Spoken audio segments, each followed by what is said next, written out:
Well,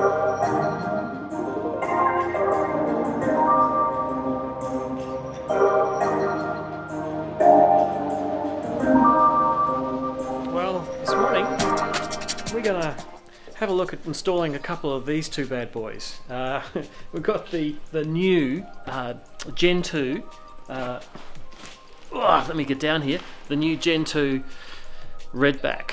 So this has got some new features, which most excitingly is the integrated DC isolator. So looking forward to the simplicity of this installation, and also now the new enlarged battery cabinet, a little bit taller by the look of it and a little bit deeper. It can take 4 Pylon Tech batteries, which gives a capacity of around about 13 kilowatt hours with those two configurations. So 13 kilowatt hours usable in a box like this is pretty damn impressive.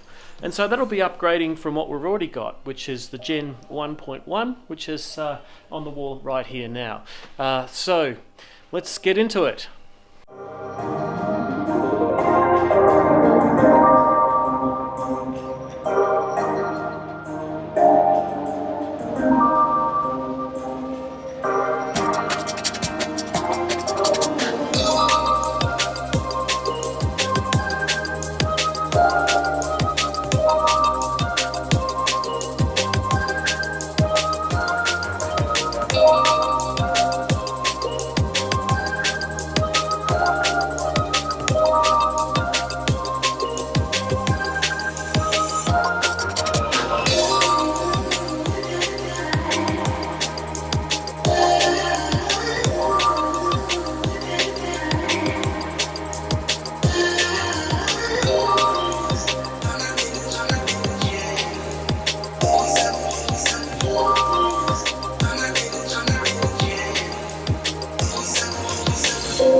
And I guess that's it. Less than 60 minutes to complete the installation. Of course, there's always programming of the inverter. Using the smartphone app from Redback, it's pretty easy as well. Once you're logged into the access point, connected to its Wi-Fi transmitter, you can set up all the parameters, including relays that you want to control, and connect it to the customer's wireless LAN. So there we go, beginning to end in less than 60 minutes.